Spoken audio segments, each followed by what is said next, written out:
What's going on, everybody? Welcome to the Fountain City Hockey Podcast, a podcast for the fans by a fan. Today, I have a very special guest for everybody. One of our best defensemen of the year last year, coming back for his second year. It is Nathan Balkwill. Welcome, Nathan. Thank you for joining the podcast today. It's truly an honor to speak with you. Thanks for having me. I'm excited to be here. So I start off every interview with an open-ended question. Who is Nathan Balkwill?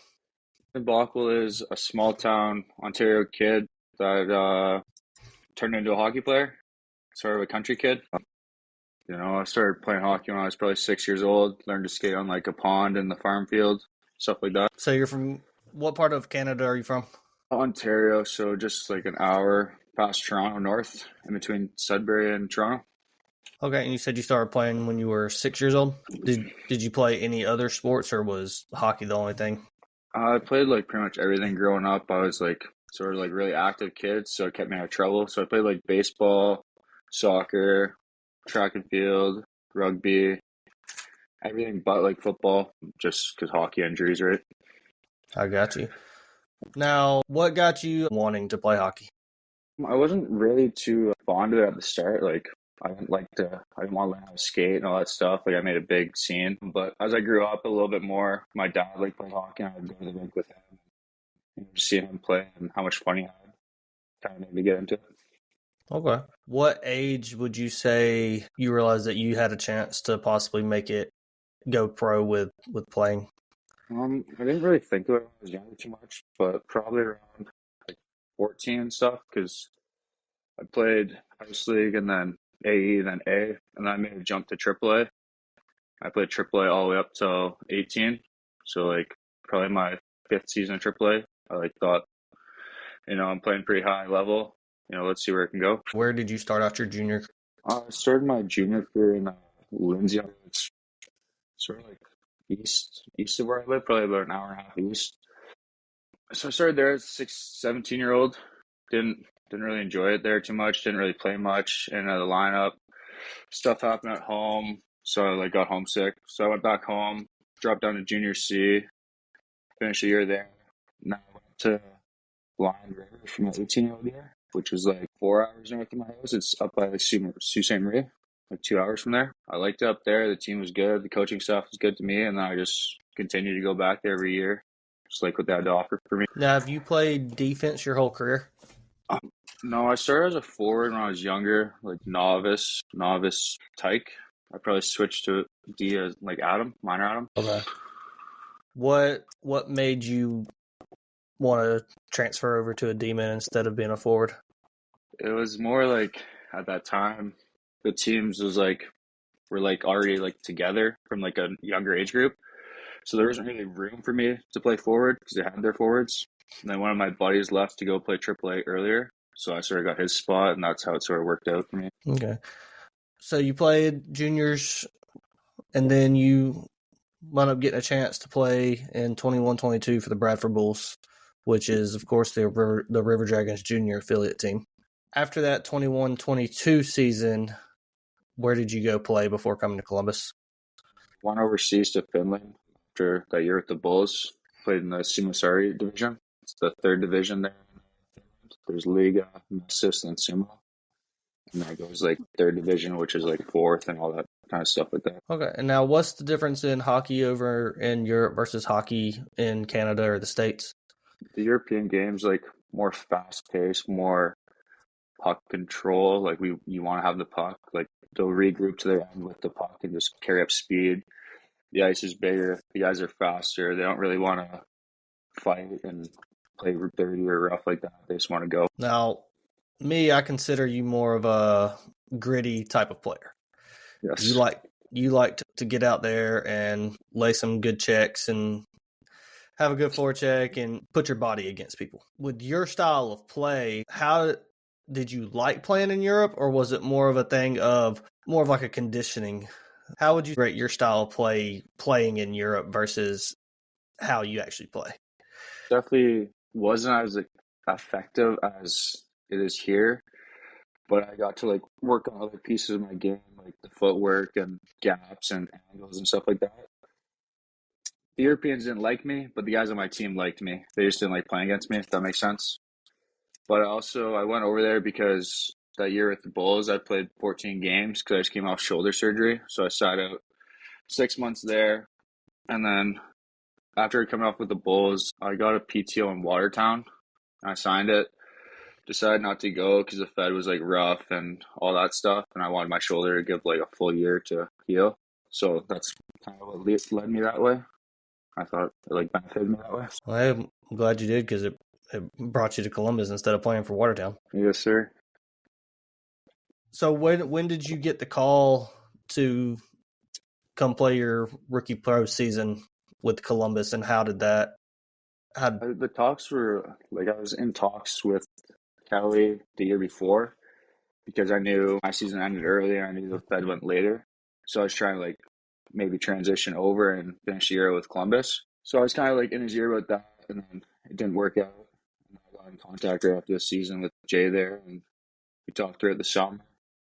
And then I signed my PTO and came on down. Okay. Now, when you first came to Columbus, what was some of your expectations? What did some of the guys tell you about Columbus, about their experience playing here, things like that? They told me like it's not like any other place in the Fed. Like you get treated so well. It's top notch organization. The fans are unreal. The barn's great. Like everything just checks the boxes when people talk to you about it. Warm weather, all that. And they talked about the guys like Petro and all the returners that are coming back, and just what a great group that was going to be there this year and how good we were going to be. Now, coming in as a rookie, with the way that other players and staff talk about Columbus, did you feel like you had a chip on your shoulder to come in and show what you're made of? Yeah, a little bit. I kind of wanted to like show like what my game had grown since the year before, because when I went to the Bulls, like that was a talk about Columbus, and that was kind of the whatever. But I gave myself another year to develop, so I kind of had something to prove and prove that I deserved to be there, and it was the right time. I believe you did prove it. I mean, you're a great defenseman. You may not put a lot of points on the board, but a defenseman isn't shown how they play in points. They're shown in their plus minus. Yeah. And I don't know if you know, but your plus minus last year, your rookie season was plus 26. Yeah. Which is outstanding. I know we had a great team with our forwards. But at the same time, if we can't stop the puck from going in the net, then the forwards can't do nothing. So you come to Columbus, you come out on the ice for your very first game. What was it like coming out that very first time out of the tunnel and coming to the crowd that Columbus puts inside the Civic Center? It was like butterfly moment, like stomach full, like in knots. It was just like crazy. I hadn't experienced it like that because we started off on the road for the first 6 games, so you didn't really get the whole experience in Columbus. And then when I came out, it was just like, wow, like I couldn't believe how electric it was and just how big of support was there and how rowdy everyone was. It was unreal. So you get playing, everybody starts to love you. You have a nitty gritty side about you that, of course, hockey down in the South loves. We love that toughness side of hockey. Who would you say you modeled your game after? I don't really have one person I model my game after. Like when I was younger, I used to like Scott Stevens, but people probably don't like that. He threw some pretty questionable hits. I like Montour now. It's hard. There's no one that's really like a left-handed defenseman in the NHL that's like gets talked about, right? They're all like sleepers and not really. I don't know. I'd say like Montour, Mackay. I don't model my game after them, but like watch them. There's no one really to model my game after them, right? Still Okay. old school. Yeah, I mean and going into talking about the old school stuff. Me personally, I started going watching hockey, of course, kind of like a lot of people do that don't really know the game, for the fights and the big hits, especially down here in the South. Whenever I actually got into the game and seeing why certain things were done and like actually studying the game, Yeah. I started to have a lot more fun. Yeah. With more skill level coming into the game all the way from the NHL down, how do you feel like that's changing the perspective outlook on fans that watch the game? Do you think it's more of turning away a crowd, or do you think it's only bringing in more of a specific crowd? I think it's it's turning away a crowd, but it's also bringing a crowd. Like the new game is fast, speed, on your seat, like what's gonna happen. So that, it's exciting, right? Where the other side is, you still get the fights. There's still the roughness. It's just not a full out brawl every time now. So like, I feel like the old fans will like get used to it and like mold into the new style, where new fans will like more so come into it so they don't see people killing each other. If that makes sense. Yeah, absolutely. It's actually more of a And sport skill. yeah, and I definitely agree. And that's one reason why I'm glad I did look into it more of the game of hockey, not just the brutal side of hockey. Yeah, yeah. Like I said, you play with a bunch of grit and a bunch of toughness. And a lot of times coming in as a rookie, I think the rookies looked at, let's see what he's going to do for the team. And I think you proved that you would really do anything for your brothers on the ice. Okay. Yeah. I know I've seen personally a lot of big hits. I've seen a few fights, and I hope we can continue to see that no matter where you play. Yeah. Hopefully. Let's go in. We had a scary situation happen against Mississippi. You took a hit against the boards, pretty scary injury. What was the actual diagnosis of your injury? Just nose fracture and face lacerations. So I had like a broken nose, and I got a couple of stitches in my lip because it busted open when my face hit the ice. But other than that, nothing else. No concussion or anything? No, they tried. I passed 3, 4, 5 tests, 2 in person, 3 online. That's crazy. Yeah, it was pretty crazy. But would you say that that's the scariest injury you've had on the ice so far? Yeah, I'd say that one definitely was. I've had one like that before, but it wasn't like fully knocked out and carried. Like it was like I got hit from behind as well, and my legs weren't feeling too good after on the bench, so something like that. But that was definitely scary. So you were completely unconscious. Yeah. So from what I was about to say, from what you can remember. Yeah, I remember the whole thing. I remember him dunking the puck in. I knew I had to go retrieve it. We're on the penalty kill.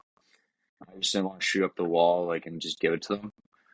So I just tried to like pin the puck against the wall. I knew he was coming. I like braced for it. I just didn't brace proper way for it. I don't know. It is what it is. If the hit happened, it might not have been. So my face hit the glass. Sure, I got knocked out there, and then fell unconsciously face first onto the ice and just started bleeding out my nose. Okay. Because it was a dirty hit in the aspect of it being boarding, but me personally, and this is just my opinion, it wasn't a dirty hit in the aspect of him trying to injure you. No, and it's a game of emotions. I understand he was definitely frustrated at the score. You know, it was 8-1 at that time. 16 minutes left in the third.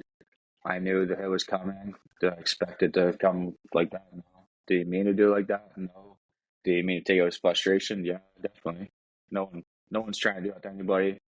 But I've been there. You're upset and you want to make someone feel your anger.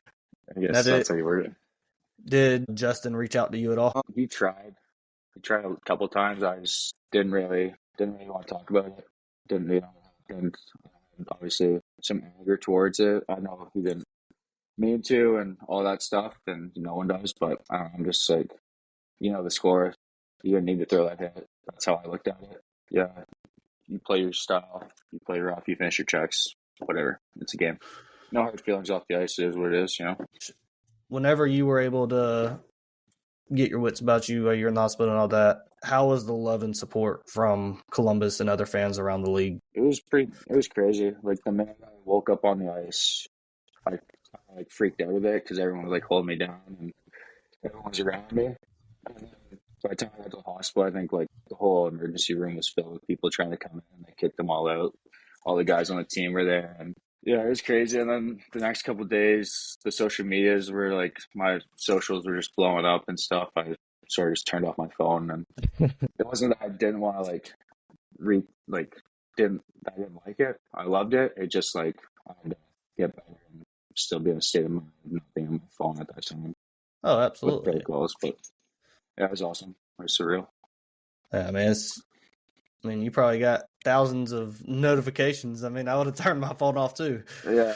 I know the fan page. I know I can submit for all the fans that there was unwavering support and love for you, and I know all of us would have done anything to be there for you and support you.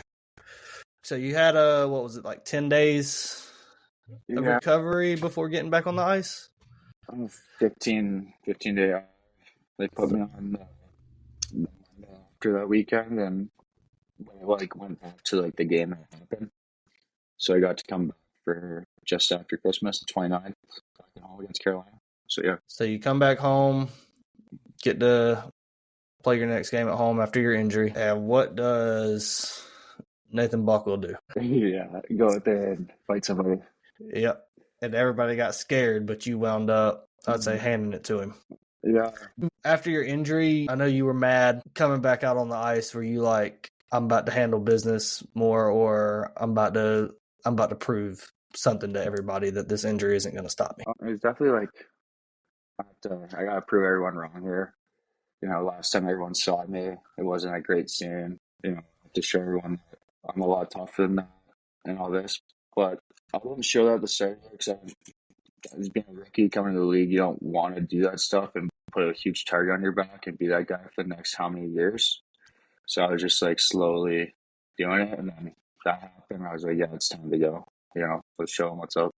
Leave it all out there on the ice. Now, get to the playoffs at the end of the season. This was one of, if not the best year Columbus hockey has ever had as far as a winning percentage goes. Yep. Possibly one of the best teams overall Columbus has ever had. You come into the playoffs. How was it making playoffs your first year playing pro? It was good. Exciting. I didn't make playoffs the year before in Finland. Coming into the Fed, I know they're only three game series all the way through, maybe depending on the teams. But so it's quick and fast. But I was excited, and the real time begins. The real play starts then. Playoff show. What was the feeling when Carolina scored that overtime goal? It was as soon as we went to overtime, it was that you just knew. Not that we were going to lose. We all thought we were going to win. We just knew, next game, next goal that goes in, it's over. Next shot that hits net could be game. We were just all that really just happened. Can't believe it. It was unbelievable. For the year we had, and, come short like that and get handed our season on a plate like that and get chirped by their bench pretty good on their skate to celebrate. Oh, God, they were chirping as well? Yeah, there's something about some money. I don't know. Go try again next year better or something. I don't know. They're just sore winners is what I like to call it. Yeah, pretty much. So do you have anything that you want to say to the fans of Columbus? I got a lot to say, but I want to thank them for the support this year and welcome me into their town. I've never been south of the border that far, so it was nice to really set in hospitality. It's actually a thing. You hear about it, but it's real. And I wish you guys the best in this upcoming season, and see you guys this year at some point. I know me personally, if I get to come down for the game, in case people don't know, a lot of people do already know, Nathan was picked up by Baton Rouge, and he will be at some point after surgery coming back to Columbus to play with us. And I know for me personally, I'm going to welcome you with open arms, kind of like we did from the first get-go. Even though you're playing against us, I don't want you to change your style of play. Honestly, I feel like, and this goes back to seeing other players that's came through, played a couple years, went and played for somebody else when they come in. It seems like it's a little more fun, honestly. Yeah, you definitely have more of a chip on your shoulder coming back in, playing against your old team, but, got something to prove. Well, it's a chip, but you're also, yeah, you want to show out. Yeah, show out for the fans too. Show them how good you are now, right? Well, but you made friends. You made brothers with people in the locker room. That's very true. And you're coming back now. You're playing against them. So it's kind of like the thing of, I got you. You owe me one. Let's have some fun. Because then it turns into more of we're angry at each other to let's go have some fun together and put out a show. Because I know I've seen that a couple of times with Kroupy, with MJ, and stuff like that is they'll get out there and be on the ice at the same time, and it makes it a little bit more fun because they're kind of going at each other a little bit. So I could kind of see that the same way you would some of your maybe defensive partners and stuff like that, old defense partners in Columbus, and y'all having a little bit of fun with each other because you kind of get that little, you go up to them, rubber glove up under their nose. Yeah, get under their skin, in their head. Yeah. But no, like I said, we appreciate everything you did for Columbus. Hopefully this won't be the last time that you play in a River Dragons uniform. But like I said, I wish you the best of luck within your career, and no matter if you come back to Columbus or not as a player for the team, I'll always root for you and cheer you on and keep up with what you're doing. Appreciate it. Anything else you'd like to say or put in before we get out of here? No, I just want to say thank you for creating this podcast, and I think it's really cool that you're doing it, and someone's got to, Tom does his, but I don't think it's actually like as cool as this one because we actually get to talk about what like the fans want to know about and what people actually like care about. Yeah, so thank you. And that's what it is. It's a podcast for the fans by a fan. Yeah. I created the River Dragons page the day that the River Dragons were announced to come into Columbus. It's up to, I don't know if you're actually on the page or not, but it's up to 5,500 people. And I was like, okay, we're going into year 6, and a lot of fans always have questions. So I was like, let me see if I can reach out to some of the guys and try to talk to them. And I can post it on YouTube or whatever so people can listen and put it in more of a fan's perspective. Find out a little bit more of a behind-the-scenes aspect of the game. And I reached out to some people, and I've had great interviews with people. I've talked with Jeff. I've talked with one of your line mates, Kirk Underwood. Yeah. I even talked with Flip. Okay, yeah. So I'm talking with just see the different sides of hockey and how the organization or an organization is done. Because a lot of people don't see behind the scenes. A lot of people don't know about team chemistry and how much that actually affects the play on the ice. A lot of people don't know that if you have a bad apple in the locker room, that it can affect it very well, or the performance out on the ice can reflect on that. And I bring that to light. And I mean, also talking about injuries, bringing it to light. What's the experience of the injury? How are you feeling after the injury? Like things like that. And I'm thinking from what I've seen so far is it's kind of lightheartening some of our fans, as into they're getting like a behind the scenes look at it to, like I said, actually enjoy the game of hockey. It's not just about the big hits. It's not just about the fights. And that's what hockey in the South is. You gotta think. We like this. It's the deep South. There's not ice down here for us to go out on a pond like you talked about up at home. So we can't just walk out the front door, go down into the fields, and go skate on the pond that in the summer we're catching fish out of. I find, like I said, just bringing the light of how the game's played. The reason why people do certain things. A lot of people hate the dump and chase aspect of hockey, but with the way it is now, with the speed and the skill, that's how it is. It's trying to see who's faster than the other and gain puck control in the offensive zone. Exactly. And the defense is trying to stop the offensive pressure from gaining offensive control. Like I said, I want to thank you for coming on. Thank you for giving me the opportunity to interview you. I know you said sorry that you don't have your notifications on, but time ain't nothing but a thing. I mean, I'm here. I ain't going I ain't going nowhere. So again, like I said, thank you for coming on and doing this with me. Thank you for what you brought to Columbus. And again, like I said, we hope to see you soon, as soon as you can. Sure. Get that appreciate everything. Hopefully, fingers crossed. But thanks for your time. I appreciate it. It's nice to let the people of Columbus, dig a little deeper inside and see where I'm about and where I'm from, and a little bit more about me. Absolutely. Well, I appreciate it, Nathan. All right, how you going?